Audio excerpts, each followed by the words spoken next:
এই রাস্তাই এখন তার ঘরবাড়ি। দক্ষিণ নেপালের সরাহা শহরের পথে ঘাটে নিশ্চিন্তে ঘুরে বেড়ায় সে। এখানকার মানুষকে একটুও বিরক্ত করে না। আর এই এলাকায় তার জনপ্রিয়তাও কম নয়। তার রিলস আর ভিডিও সারা বিশ্বেই বেশ ভাইরাল হয়েছে।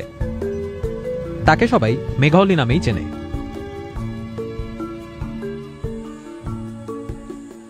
তার আসল বাসস্থান এখানে সরাহা শহরের পাশে চিতওয়ান ন্যাশনাল পার্কে। এই বন্যপ্রাণী সংরক্ষণ কেন্দ্রে মেঘাওলির মতো 700-র বেশি গন্ডার রয়েছে। 8 বছর আগে এক বন্যায় মেঘাওলি তার মার কাছ থেকে আলাদা হয়ে যায়। এরপর থেকে এই সংরক্ষণ কেন্দ্রেই পালিত হয়ে আসছে এই পুরুষ গন্ডারটি।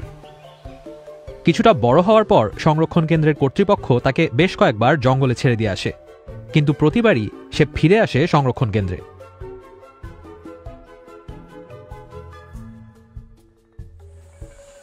এই গন্ডার শাবক দুটির গল্প মেঘাওলির মতোই।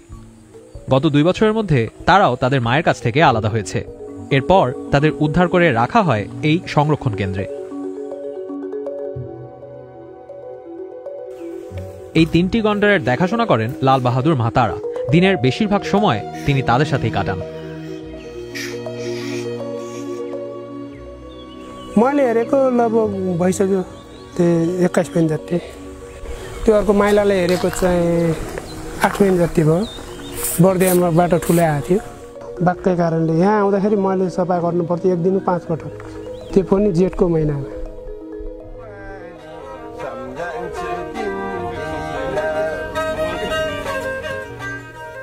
মানুষের কাছ থেকে এমন ভালোবাসা আর সেবা পেয়ে এই গন্ডারগুলো এখন মানুষের সাথে খুবই বন্ধুত্বপূর্ণ আচরণ করে।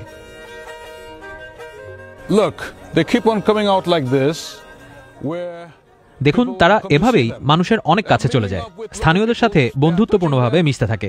দেখে মনে হচ্ছে ওই গন্ডারটি ক্যামেরার জন্য পোজও দিচ্ছে। আর তারা কখনো কখনো বেড়া ডিঙিয়ে ওপারেও চলে যায় আর শহরের রাস্তায় হাঁটাহাঁটি করে। ট্যুরিজম ব্যবসার সাথে সংশ্লিষ্টরা অবশ্য এই ঘটনায় বেশ খুশি, কারণ এই গন্ডারগুলোর জন্য আগের চেয়ে বেশি টুরিস্ট আসছে তাদের শহরে। सौराको पर्यटन व्यवसायको लागि पनि सौरामा आएपछि गैडा र मान्छे चाहिँ सँगसँगै बस्छ बाँच्छ भन्ने एउटा चाहिँ सन्देश चाहिँ यसले दिएको छ। हाम्रो स्वदेशी पर्यटकहरू पनि हैन, हाम्रो नेपालकै विभिन्न क्षेत्रको सौरामा गएपछि त ओहो गैडासँग सेल्फी खिच्न पाइन्छ हैन, गैडा मान्छे गाउँमै हिँडेको देख्न पाइन्छ। তবে ট্যুরিজম ব্যবসায়ীরা খুশি হলেও পার্ক কর্তৃপক্ষ বেশ চ্যালেঞ্জের মুখেই পড়ছে। সিনিয়র বন্যপ্রাণী সংরক্ষণ বিশেষজ্ঞ Anil Prasai national trust for nature কনজারভেশনের সাথে গত 15 বছরে অন্তত 20টি গন্ডার উদ্ধার করেছেন। তিনি বলছিলেন, গন্ডার অতি বন্ধুভাবাপন্ন হয়ে পড়লে কি ধরনের চ্যালেঞ্জের মুখে পড়তে হয় তাদের। मानिसले धेरै माया गरेको कारणले इजी उसले फिडिङ पाएको कारणले, इजी उसले रेस्पेक्ट अथवा लभ पाएको कारणले ऊ चाहिँ मानिसहरूप्रति अथवा होटेलहरूसँग अथवा हामीहरूको वरिपरि बढी एट्र्याक्सन भइरहेछ। हामीले यिनीहरूलाई जति सक्दो बढी हैन वाइल्डिङ गर्ने, कसरी रिवाइल्डिङ गर्ने भन्ने कुरामा हामी लागिरहेछौँ। कति सक्सेस हुन्छ, सक्सेस रेट चाहिँ कमै छ। এই 2 গন্ডার শাবকও চিতওয়ান ন্যাশনাল পার্কের কাছেই বেড়ে উঠেছে। এদেরকে বারবার জঙ্গলে ছেড়ে দিয়ে আসা হলেও প্রতিবারই তারা গ্রামের কাছেই ফিরে আসে। পরে এক পর্যায়ে তাদের পূর্ব নেপালের আরেকটি সংরক্ষিত বনাঞ্চলে রেখে দিয়ে আসা হয়, কিন্তু সেখানেও পুষ্পা আর অঞ্জলি নামের এই 2 গন্ডার প্রতি রাতেই তাদের পরিচিত বনকর্মীর কাছেই ফিরে আসে।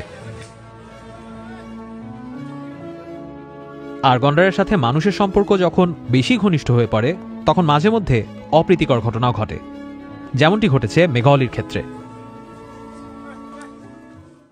মাঝে মধ্যেই সে এভাবে পার্ক থেকে বের হয়ে আসে আর মানুষের খেতে ঢুকে তাদের ফসল আর সবজি খেয়ে ফেলে, যে কারণে স্থানীয়রা তার উপরে কিছুটা ক্ষুব্ধ।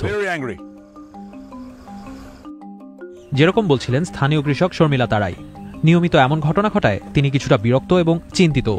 खाइदिन्छ नि, अब त्यस्तो दुःख गरेर लगाएको खेती अब खाइदियो भने अब त्यो फल्दैन, अब पलाउने चिज पलाउँदैन। अनि त्यो कहिले त दिउँसो पनि आउँछ, दिउँसै आउने, बेलुका बिहान जतिखेर उसलाई जहाँ हिँड्न मन लाग्छ त्यतिखेरै उसलाई के अनि त्यसपछि तपाईँहरूले के गर्नुहुन्छ दिउँसो आएर खाएको देख्नुभयो दिउँसो राति नदेखे पनि दिउँसो देखिने भयो अनि के गर्नुहुन्छ तपाईँ अब धप आउने भाग्छ त अनि के को टेर्ने त्यो टेर्दैन বন্য গন্ডার কখনো কখনো ন্যাশনাল পার্ক থেকে বের হয়ে মানুষের সাথে সংঘাতেও জড়ায় এর ফলে কখনো কখনো মানুষ আহত এমনকি নিহত হওয়ারও ঘটনা ঘটে মেঘালয়ের ক্ষেত্রে অবশ্য বিষয়টি ভিন্ন শহুরে এলাকাকে সে অনেকটা তার ঘরই বানিয়ে ফেলেছে সেখানকার অধিকাংশ মানুষই তাকে আনন্দের সাথেই গ্রহণ করে কিন্তু বন সংরক্ষণ কর্তৃপক্ষের ভয় পার্কে বড় হতে থাকা গন্ডার শাবকদের মধ্যে অন্যগুলো যদি ভবিষ্যতে মেঘালয়ের মতো আচরণ শুরু করে তখন পরিস্থিতি কোথায় গিয়ে দাঁড়াবে